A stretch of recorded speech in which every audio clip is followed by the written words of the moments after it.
बेटी की हत्या का मुझे कोई पछतावा नहीं। गिरफ्तार किए जाने के बाद बोला पिता, नहीं मान रही थी बात। एक पिता को अपनी बेटी की हत्या के आरोप में गिरफ्तार किया गया।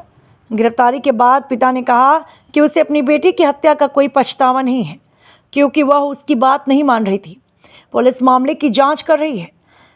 पिता ने कहा, कई बार बेटी को समझाया, कहा कि अरमान से दूरी बना लो, लेकिन वह मेरी बात ही नहीं मान रही थी। जब मौका मिलता फ़ोन पर उससे बात करती।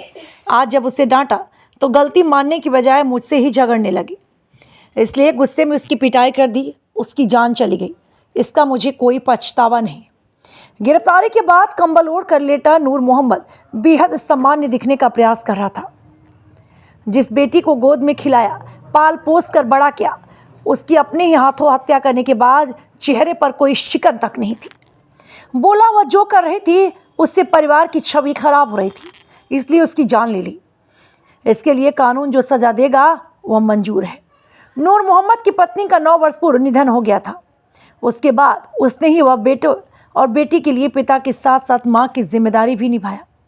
दोनों को लाड प्यार से पाला। बेटी 5वीं तक ही स्कूल गई, इसके बाद घरेलू काम संभालने लग गई। इस बीच वह किसी तरह अरमान के संपर्क में आ गई और दोनों में बात होने लगी। कुछ महीनों तक तो इस बारे में किसी को कुछ नहीं पता चला, लेकिन बाद में चर्चाएं शुरू हुई तो नूर मोहम्मद ने पाबंदी लगाना शुरू कर दी, लेकिन किशोरी नहीं मानी। जब नूर मोहम्मद के सामने नहीं होती, मोबाइल पर बात कर लेती। पुलिस को किशोरी के दोनों मोबाइल घर से मिल गए, जिनमें कॉल व चैटिंग का रिकॉर्ड खंगाला जा रहा है। अरमान व उसके स्वजन से भी पूछताछ होगी। नूर मोहम्मद को रोकने के लिए बहू सलमा ने काफ़ी प्रयास किए, मदद के लिए शोर भी मचाया, लेकिन कोई नहीं आया।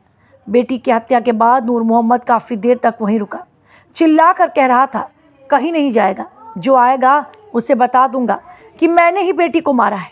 लेकिन पुलिस को पहुंचने से पहले भाग गया। उसे बाद में गांव के बाहर जंगल के पास से गिरफ्तार कर लिया गया।